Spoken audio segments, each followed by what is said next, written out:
I have to go back to Dunwich tonight. As a matter of fact, I should get moving or I'll miss my bus.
Good evening. It is the midnight hour and you are listening to Exe Files Paranormal Radio on Phonic FM 106.8 in Exeter and www.phonic.fm online. Good evening. Welcome to the show and good midnight. That's our sign on now. Good midnight, as we discovered in one show a couple of weeks ago. I'm your host, Alison Rockbrand, and I'm here with my co-host, Richard Freeman. Hello, Richard. Hello and hello, wireless listeners. We have a very special guest for you tonight. Just a second. And but before then, Richard is going to do a little bit of news, and then we're going to have our guests. Sorry, we're just a little bit disorganized right at this moment in the studio. Papers are flying, things are going nuts. That music was "Darkest of the Hillside," Thickets. The first song was "Operation Let's Get Out of Here," but that was a mistake. The song we were supposed to play, which we then subsequently played, was "Going Down to Dunwich," of course, a great song, and of course in honor of H.P. Lovecraft. And yes, so Richard, take it away with a little bit of news. Hello. Well, this week we're not having news, we're having a classic story. Classic case. A classic case from the past. And this is a very strange story that happens to quite a famous, celebrated journalist called Pierre Van Passen, who he was born in 1895 and he died in 1968. But in his lifetime, he's one of the world's most famous journalists. He was a Dutch Canadian, and he travelled the world, mainly in the Middle East and Africa, between the wars. He was served during World War One, but he was a journalist between the wars. And he covered all sorts of things, sort of the 1929 pogrom against the Jews in Hebron, and he followed the imperial powers of Europe and what they were doing. He was thrown into Dachau concentration camp for criticising Hitler in 1933, and he covered the Italian invasion of Abyssinia and the Spanish Civil War, and he records all this in a book called Days of Our Years, which is a very, very it's a sort of autobiography, but it's also a historic a book, and he predicts the rise of the Nazis and the events of World War II. But there's a chapter that sort of sticks out in this because it's different to all of the others, and it's about some strange events that befell him in 1929, and he moved into a large house in a village in the northwest of France called Bourg-en-Fort. I might be pronouncing that wrong, but it's in the northwest of France. And he had a large house with a number of servants, and there was a minor poltergeist outbreak. He would hear strange noises when he was in his study that he couldn't explain. And then one night, when he was hearing these noises, he heard a sound like an animal loping down the stairs, and the door was open to his study. He looked out and he saw a huge black dog come down the stairs and pass by the study and then go down another flight of stairs. And he thought it was an ordinary dog, so he searched the house. He didn't have a dog at the time himself. Searched the house, couldn't find a thing. Then it happened again the next night, bang on 11 o'clock, and so it was that 11 o'clock every night he'd hear the sound of this dog loping down the stairs, and he'd see this huge black dog. He brought over his neighbour and his neighbour's teenage son, and they both saw it. So he decided to try and track the dog, and he brought in a couple of police dogs, but they couldn't pick up any scent. So whatever this thing was, it had no scent, but it was making sound. So he decided to keep the police dogs with him and have them in his study at exactly 11 o'clock when the dog appeared. Now what happened then was he heard the sound of the dog coming down the stairs, but he didn't see anything. The dog didn't manifest visually, and then the two police dogs went berserk, and according to him in his book, they seemed to be snapping and biting at some invisible foe, and it looked like they were in mortal terror, and the whole thing lasted about 2 minutes, after which one of them fell down stark dead on the floor. And after that his nerves were raw, and he was terrified.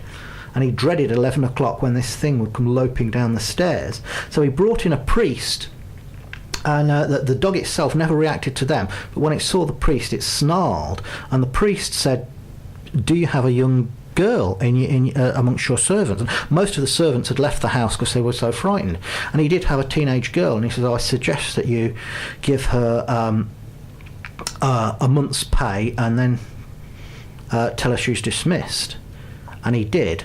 And after that, the creature never appeared again. So it was almost as if this was connected with poltergeist activity, but this black dog was some sort of manifestation that was linked with the teenage girl and with the poltergeist outbreak. But in a book about politics and history, it's a very strange chapter. Thanks, Richard. Thanks very much for that. So we do the classic cases every once a month or every 6 weeks or so. Instead of news, we have a classic case. If you have a classic case which you know of, which you would like us to tell, do drop us a message on Facebook. It's the place we currently are picking up our messages these days. You can also drop us a line at the studio, but Facebook is probably better at the moment. We will eventually one day get our own email here at Phonic. We should have done it. We could have done it, but we don't have it yet. I don't think. Right? We don't have Exe Files at Phonic. We've actually lost Glen, so I'm going to have to re-ring him. Are you sure? I think he's probably on. Hello, Glen. Are you still? No, he's not on there. Right. Oh. Anyway, just we'll see if he's on in a minute, and if he's not, you can call him back. Drop us a line on Facebook. Exe Files Paranormal Radio 106.8 FM on Facebook. Check us out and like us. We want to be liked, and share us. We want to be shared. It's very important to us. Right, today on the show we have Glen Vaudrey, who is the organiser of Weird Weekend North. He's also an artist and a researcher into Hebridean legends and other folklore. He has written a book which is called Mystery Animals of the Hebrides, and also other books. You can check him out at his blog page, glenvaudrey.wix.com, and he has stuff about the Weird Weekend North and other stuff on there. And now hopefully he is actually on the line. Hello, Glen. Hello. Hello. Oh, I thought we'd lost you there for a minute, Glen. No. I pressed a big button, which means right. we can't hear him, but he can hear us. Oh, yeah. Me and technology, we don't get on. Yeah. That's why I'm on this side of the. That's why I'm teching the show, everyone. So it's not Richard, it's me. Hello, Glen. Hello. Welcome to the show. Can you hear us? Yeah, I can hear you. Okay, great. Welcome to the show.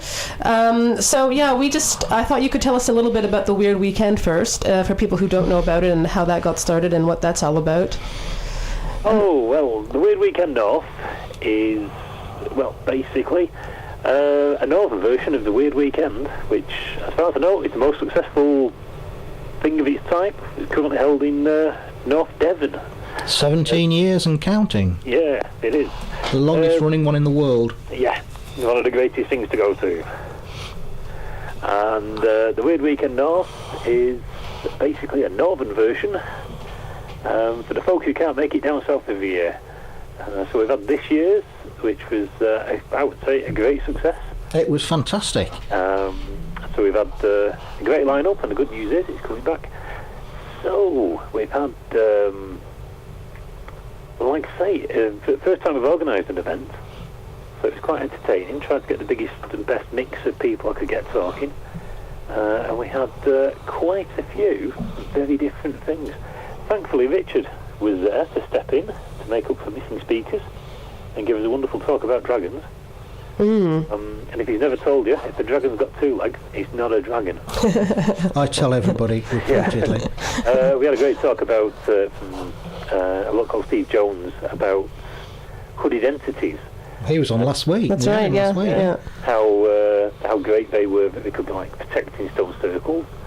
One of our most interesting talks, that certainly got the most people talking, was about the rise in the evidence of the wild man living in the UK in any wooded area, which was certainly a surprise to quite a few people, and was very interesting because one of the sightings took place not too far from where I'm located, which, as I know the area, was very surprising because it's in the middle of the city. I can't swallow that at all as a flesh and blood animal. Yeah, there was no way it was a flesh and blood animal, because the actual location where it was spotted was actually a museum's garden. It's opposite, well, at the time it was opposite a dirty great big high school and next to one of the three colleges in Salford. And I can remember going there in the 1980s, and it wasn't wilderness. It wasn't particularly well kept, but it certainly wasn't big enough to hide a population of Neanderthals running around Salford. However, if you ask anybody from Salford, they often say you can see sightings like that, but I wouldn't mean they actually mean prehistoric man. One of the other talks that went down really good was Alan Murdy talking about the evidence for poltergeist, and the highlight of that was when he produced a letter that was supposedly wrote by a poltergeist, which was fascinating to see. Well, this case was that the house was supposed to be haunted by this poltergeist that claimed to be a young French nobleman from what sort of the 16th century or something, and it communicated by letters from a locked room pushed underneath the door. And apparently there's a whole book full of these letters now. There's supposed to be around 5,000 of them, I think. So the next one is next year. Is that right? It'll be the 1st and 2nd of April next year. Okay. And we're already looking at a great lineup. Great. Who have you got lined up so far? Lined up so far, I'll just have to find my programme for 2017. But we have. I can never remember when someone asked me about the Weird Weekend. I can never remember who's on, and I organise it. Oh, I've been organising it. So we've got, as soon as I can find it, Right, next year we will have Meg Walters talking about the mysterious nature of Staffordshire. Alan Murdy says he will be back, but I'm just waiting to find out what his talk is going to be. Lee Walker will be talking about, on a couple of days, some of his rather fabulous stories. He's a great storyteller, so it'll be something interesting, usually Merseyside based. Richard Freeman has said he'll be talking about the Mongolian deathworm, one of my favourite cryptids that looks like a sausage. We have Rob Gandy will be talking about phantom hitchhikers on motorcycles, which is a follow-up to his talk about phantom hitchhikers. And trying to think who else. We're hoping to get quite a few of these people on the show. Yeah, and we have a gentleman called Ronald Murphy. He's coming over from America to talk about dogmen and werewolves. Well, that sounds like a great lineup. So people can find out about this on your website, is that right? The website will be updated soon, because Great. you're getting confirmation, really. And we may have another person coming over from America to talk about the Thunderbird, which is a giant flying creature spotted mainly in Texas. But hopefully, if we can get the funding sorted, we'll be getting two speakers from America. And I'll be talking about something called Zoofoam. That's great. So people can check this out at your website, glenvaudrey.wix.com/weird line weekend-north. Yeah, they can find Weird Weekend North on there, or find us on Facebook. Yeah, Facebook as well then. Okay, great. Well, like I say, we'll be posting stuff all over there as we get closer to the confirmation of it. So. Great. Well, thanks very much for that. So Hebridean legends. So tell us, what kind of legends are these exactly? Because I understand that the Hebrides have their own specific type of legends, and many of them are sea-based legends, mermaids, and so on. The Hebridean stuff is interesting. Because some things is not necessarily everything is just limited to the Hebrides. The Hebrides is a fascinating area simply because of the size of it.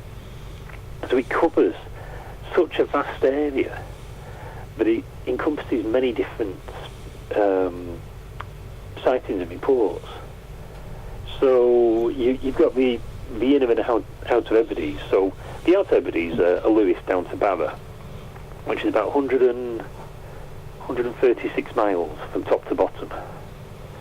And you've then got the inner Hebrides, which go much closer to the Scottish mainland, further down.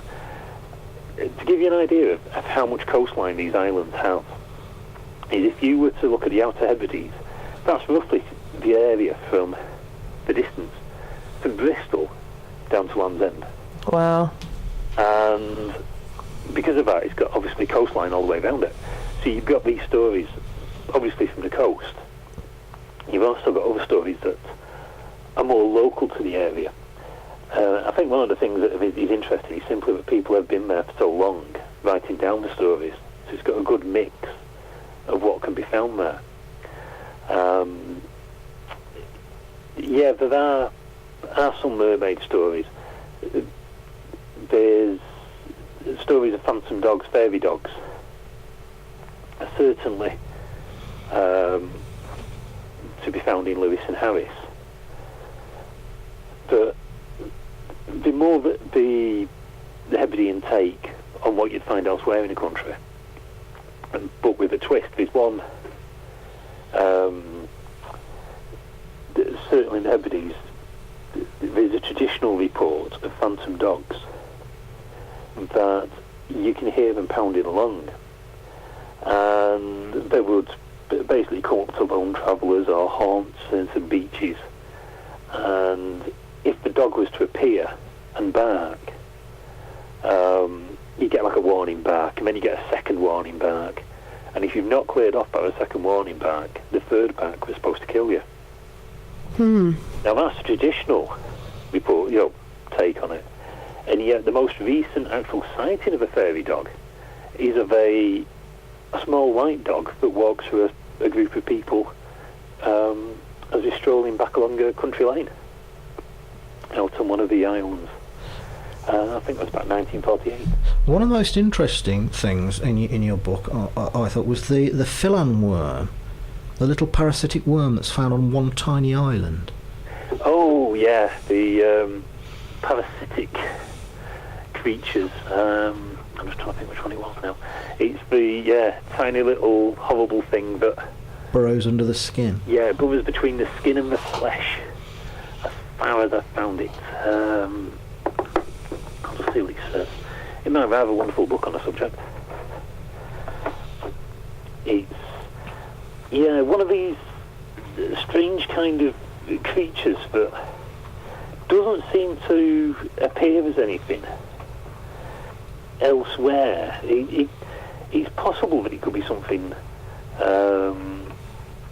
some kind of parasitic worm that we don't particularly know. But it interests me that it was just on this one tiny island. What was the island called again? Let's see if I can find it. Oh, the Theoloan worm. Let's see, it was on the Isle of Skye. And it was supposedly to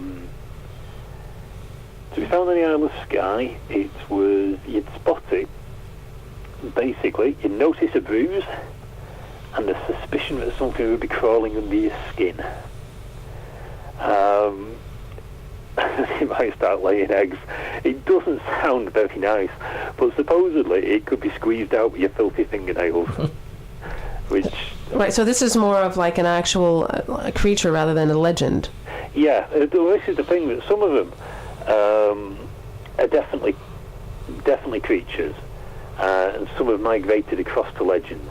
Yeah, okay. Because it's not like Legend of the Worm. Because you've got that. There's also something called the Gallenhead whale, and the Gallenhead whale, Gallenhead's one of the on the west coast of the Isle of Lewis, and in the Middle Ages there was a reputation of a very violent and nasty whale that would attack shipping. It was the Gallenhead whale. Now, whether that stems from an incident with a real whale that had some kind of fearsome presence has then made it into folklore. Like I say, that you can see happening. Definitely, yeah. Up in Iceland, they have, the country, not the shop. In Iceland, they have a whole range of what they call evil whales that were ferocious man-eating whales of different sizes that did different things to destroy ships. And some of them were supposed to, if you upset one, it would follow you relentlessly around the world until it got you. There's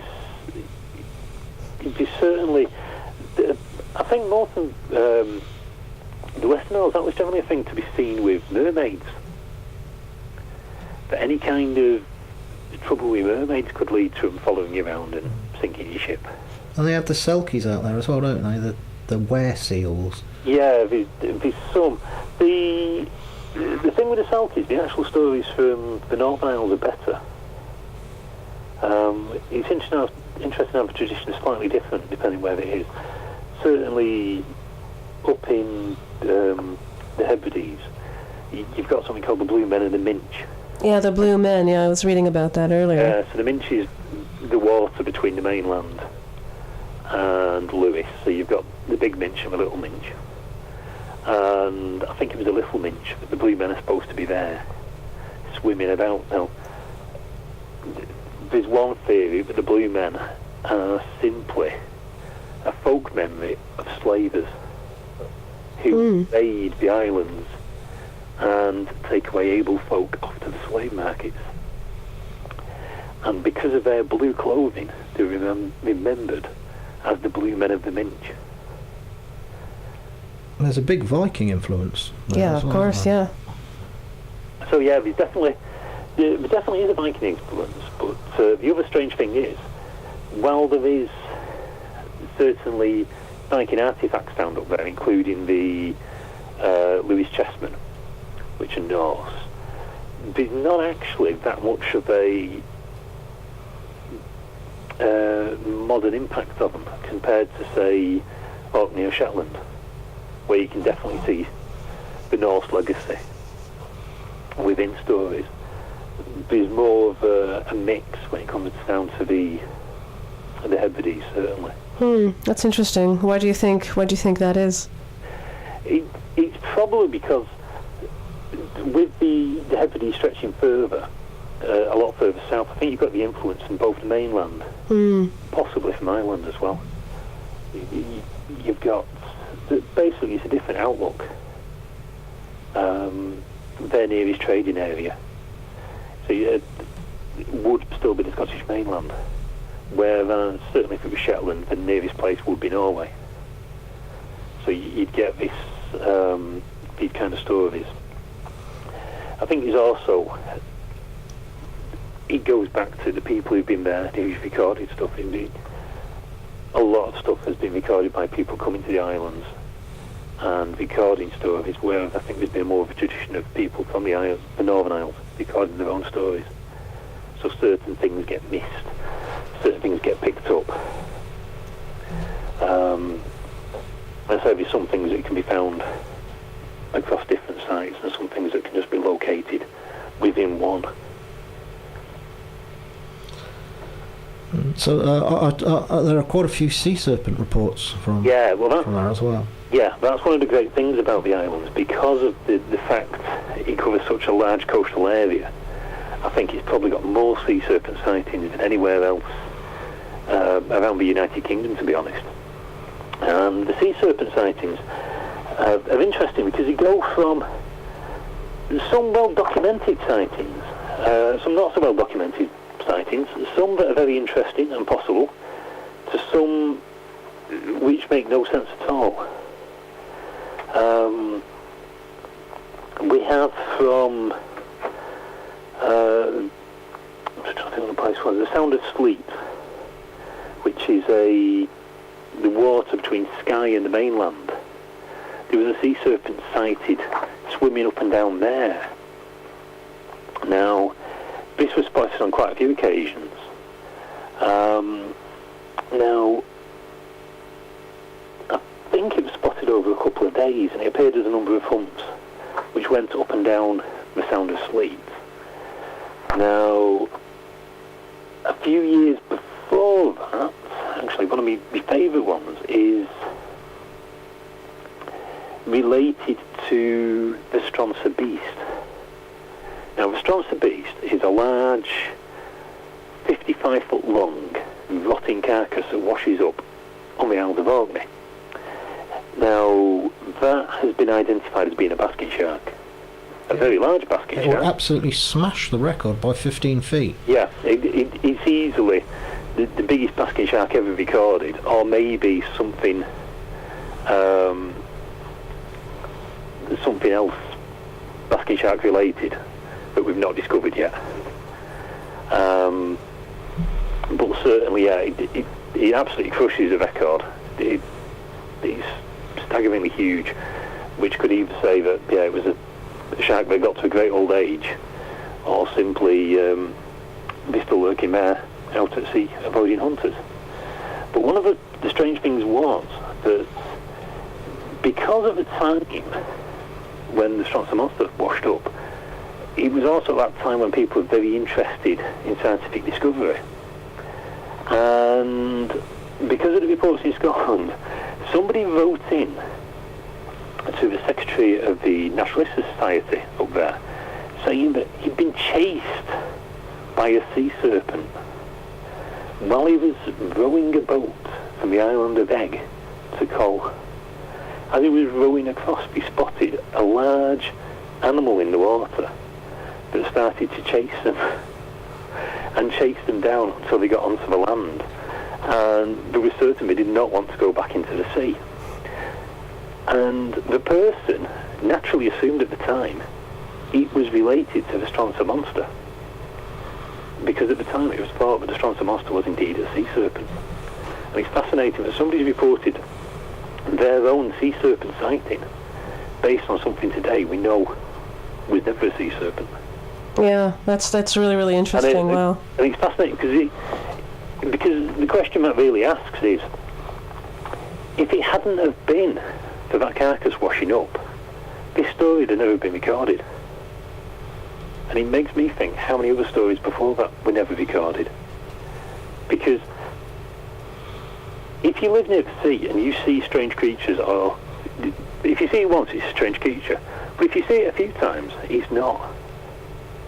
It's just that strange fish that's from its past. And you had your own strange encounter, didn't you, with something in the sea up there? Yeah, the strangest thing that I saw was actually, it was a really foggy day.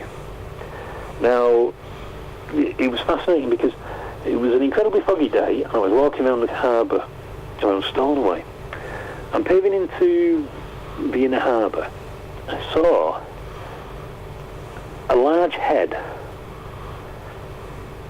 and body rise out of the water.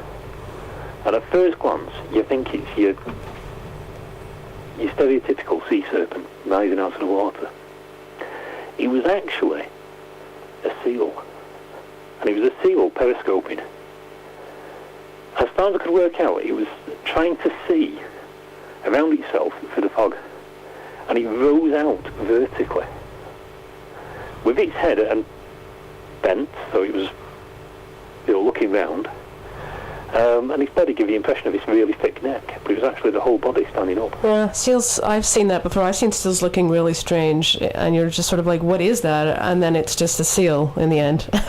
Yeah. But they do look really mysterious. Yeah, and the other thing is, of course, that people don't realise just how big a seal can be. Yeah. And it was interesting because it's actually very similar to some of the pictures that have been shown of some of the sightings of creatures. So it is interesting, if you're not familiar with something, how easy it is to misidentify. Yeah, and how easy is it for a sighting of something which you're unfamiliar with to become a legend, a story, and then a legend, and then get passed down through the ages? Yeah, because like I say, when I spotted this thing, there was like a much older local nearby walking a dog, and she'd never seen anything like it. And she'd been walking a dog there for, 20 or 30 years kind of thing. Well, obviously different dogs, but, and she'd been living next to the sea and had never seen anything like it. And you can probably spend another 10 years sat there waiting, and you never see her do the same thing again. Yeah. But of course, one of the other things is, like I say, plenty of things can be seen in the out at sea around there, and certainly the tradition of sightings of anything from long-necked sea serpents to giants, marine turtles. Well, great. We're going to take a short break and listen to a few songs, a little bit of music, and then when we come back, you can tell us more about these particular sea serpent-style legends. I think we're definitely going to be all ears for that. We're going to play, I've got two Scottish songs now. We have a song by a group called Albanach, The Fire and Thunder of Scotland, and this is a lot of drumming, and it's quite contemporary, but it's really, really good. And then I've got a traditional Hebridean song called Sleeps the Noon in the Deep Blue Sky. Do you know that one? I can't say a thing. Yeah, it's sung by Kenneth McKellar, and it's a really, really good version, and that is a traditional song from the Hebrides. So we're going to listen to those two and come back in about 5 minutes. That's great. Okay.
the noon in the deep blue sky.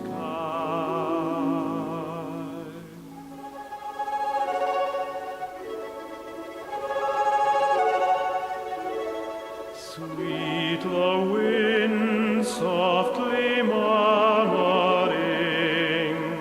of eagles sweet is the far-haired cry, as sails she on Morven's mighty seaboard. Sleeps the noon in the deep blue sky.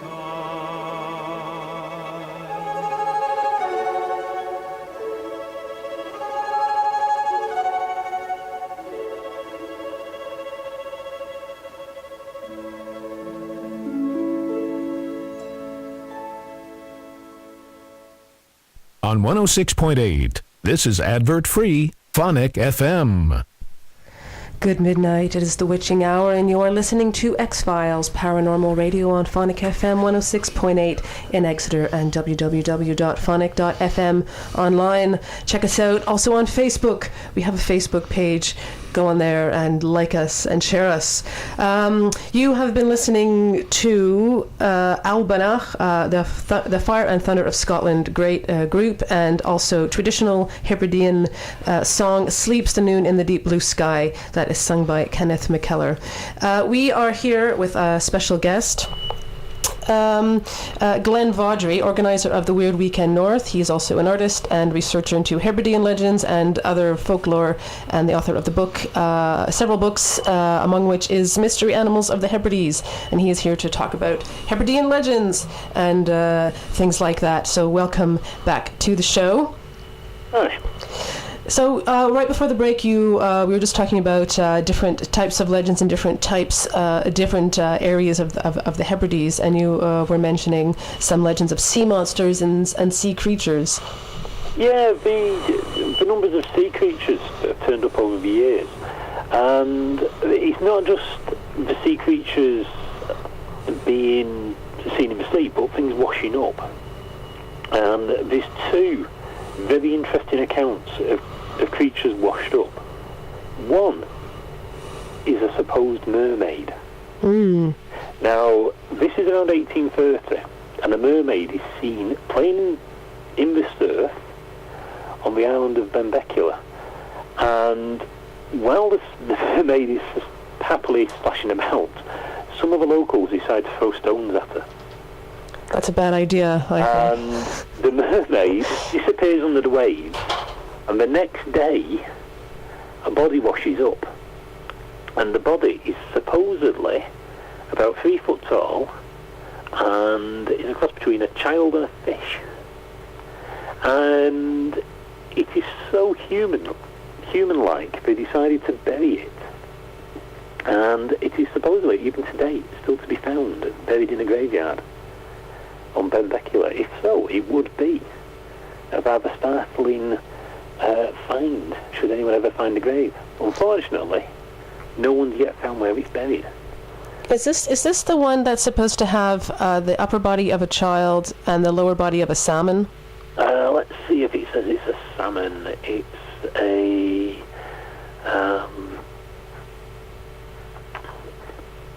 Because if not, there's one very similar that I was reading about earlier today. Yeah, the upper portion of the creature was the size of a well-fed child at 3 or 4 years of age, with abnormally developed breasts. The hair was long, dark and glossy, while the skin was white, soft and tender. The lower part of the body was like a salmon, but without scales. Strange. Yeah, people came from a long way to have a look at it, and were convinced that it was a mermaid. Like I say, it was then buried. Now, a fellow called Carmichael was writing about it in 1900, and he said there were still people alive then who had actually not only seen it but touched the body. Now, until the 1960s, people were still able to point out where the grave was within the graveyard, but since then no one's been able to find it. It would be interesting, and and I'm not sure how anyone could do this without sneaking in at night with a spade, whether you'd be able to dig up the graveyard looking for a mermaid. I've got a very strong suspicion you wouldn't be allowed to go anywhere near it. Yeah, I think someone might stop you before you were able to do any damage. Like I say, it's fascinating because that's one of the sightings, and I say it took place on Benbecula.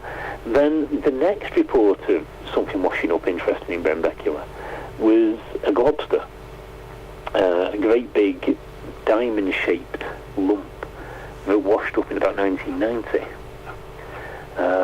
It turned up on the beach in Benbecula. The only strange thing about it was, it's one of these great photo opportunities where a family go on holiday and they go down the beach and find something really peculiar on the beach. So they get the daughter to stand next to it. And I've always wondered how you get someone to stand next to a dirty, great big lump of rotting animal on a beach. Take a photo of it, and they don't think anything of it. Because you've come up from, I think we're from Newcastle, you go up from Newcastle, you go off to the Outer Hebrides, you see a lump on the beach, take a photo of it, go home, forget it. It wasn't until the daughter had moved house in about 1996, she found the photo. And then it got into, I think it was one of the local newspapers, and eventually appeared in the Fortean Times. Oh, really? By which time, this lump of rotting fish, or whale, or sea creature, had long since disappeared. But it's one of these great photos. If anyone had seen it at the time, they might have been able to get there and actually see exactly what had washed up. But like I say, it's this great photo of something that was 6 years since it washed away again. You know, it's a fascinating thing, and things do wash up on the beaches up there. That's the other thing. This is why it's such a great location for looking for evidence of sea serpents. These globsters, though, have always turned out to be the decomposing skin of whales, haven't they? Skin and fat from whales. Yeah, it's usually whale related. It certainly looks to be whale related. It's fascinating because I'm trying to think if there's any pictures of it anywhere that are easy to find, but certainly it's better than some. It doesn't look like the lump of white fleshy material. It looks more like a very big diamond-shaped slimy thing, not slimy thing, woodlousey thing that you wouldn't want to go near. It's very strange. You wouldn't want to stand next to it and get a photo anyway. The other reason being they stink. Well, for sure. I think people are curious, though. I mean, last year here in Exmouth, on the beach here in Devon, there was a bunch of jellyfish. These really big jellyfish, and they apparently were harmless. Like not, they wouldn't hurt you if they wouldn't kill you anyway if they stung you. But they were really, really big. And there's just tons of them all over the coast. They just all washed up like they were just there for a couple of weeks, and I mean they were really, really gross. But of course, people were throwing them at each other and playing with them and becoming amorous with them. Well, one of the other things while I was living up there was while I was there, 3 sperm whales washed up over the years. Wow. And when they wash up, the council generally take them away and put them in a tip. But one washed up near the community at the bottom of the cliffs, and they thought it was too difficult to move, and they spent the next few weeks with the smell of decomposing whale drifting over the houses. That's pretty awful. So we're definitely nobody impressed with that one.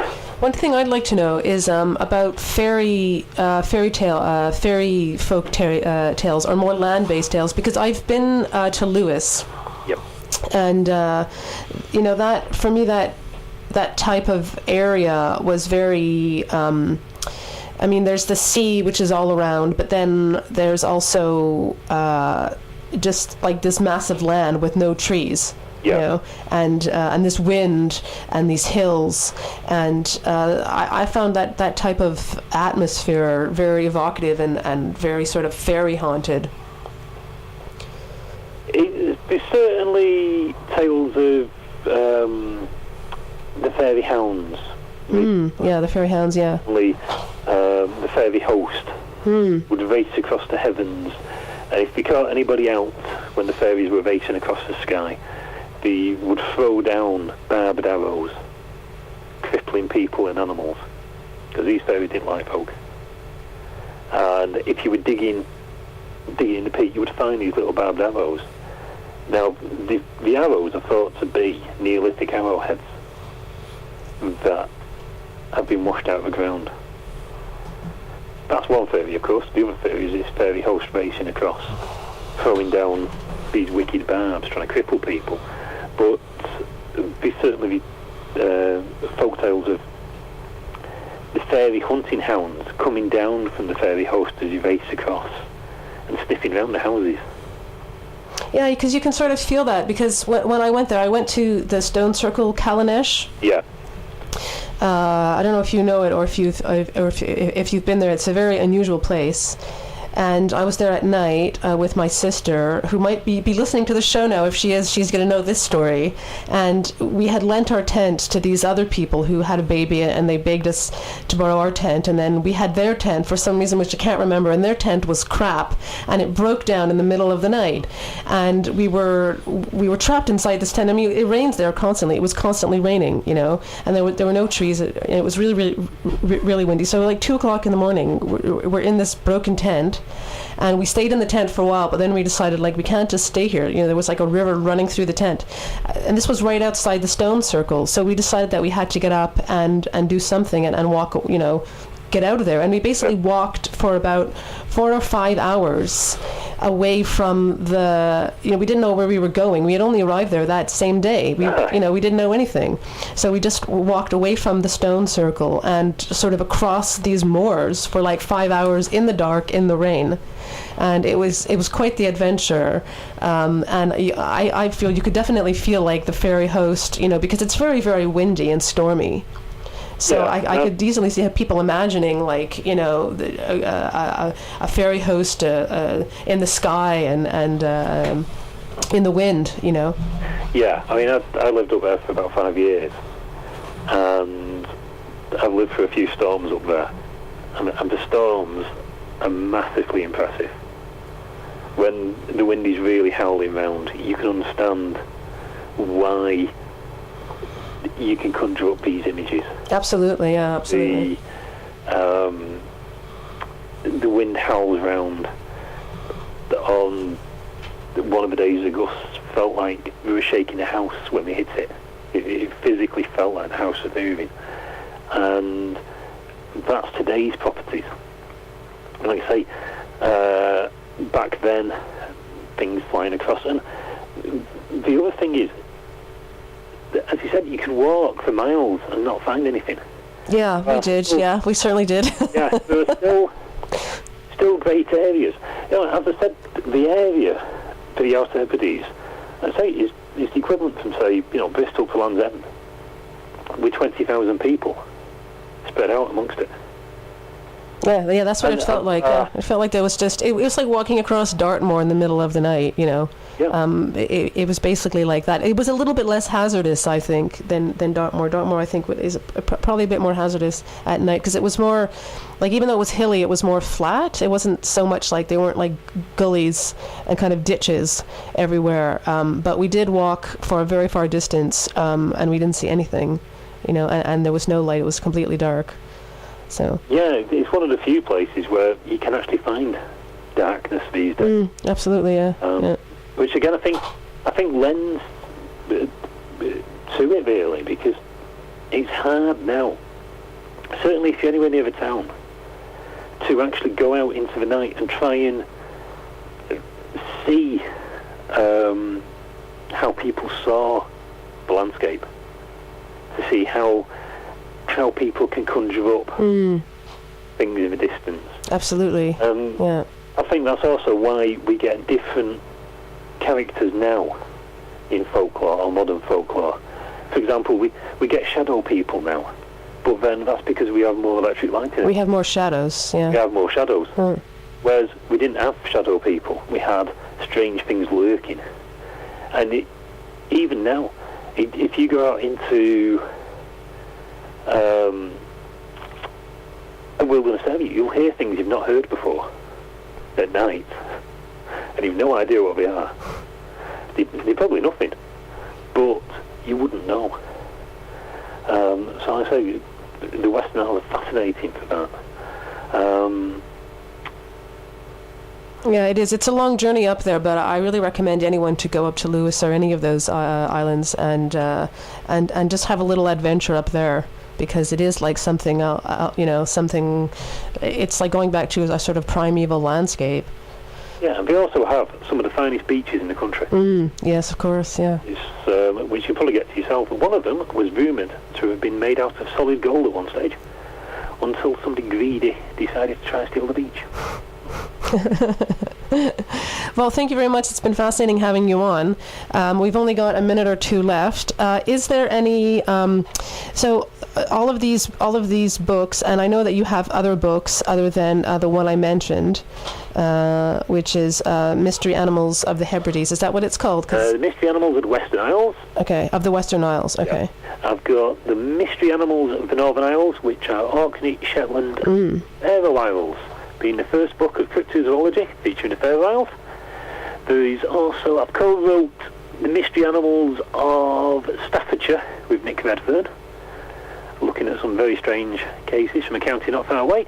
And the one I'm most pleased with, Sea Serpent Carcasses Scotland, in which I look at every single sea serpent carcass reported from 900 to 2012. Wow, and is that what the book is called? Sea Serpent Carcasses Scotland. Yeah. That is one of the best titles I have ever heard of for a book. Literally, that is fantastic. And can these books be found on your website?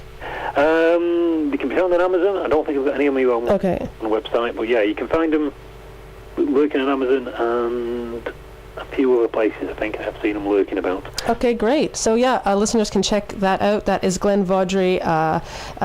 His books on Amazon. Check that out. And he does have a website that is glenvaudrey.wix.com, where you can find out about the Weird Weekend North and other stuff. And you can also find out about the Weird Weekend North on Facebook. So do check that out. Thank you very much, Glen. It's been fascinating talking to you.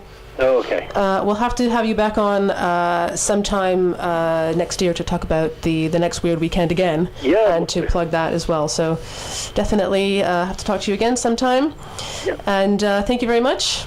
Oh, thank you for having me. Yeah. We have one more song. What was it now? It's Hawkwind. Yes, Hawkwind again. We love Hawkwind on the show, and we're going to play Jack of Shadows since we've been mentioning shadowy things. And do join us again next week at the same time, at the same place, at the Witching Hour. Every Friday at the Witching Hour we are here. Check us out on Facebook for upcoming announcements and news. And again, if you are a person who either has a classic case, a bit of news, or if you indeed would like yourself to appear on the show, we do the show every week, so we're always looking for new guests. Do drop us a line at our Facebook page, or you may also email the station and we might get it. Thank you very much, and see you next week.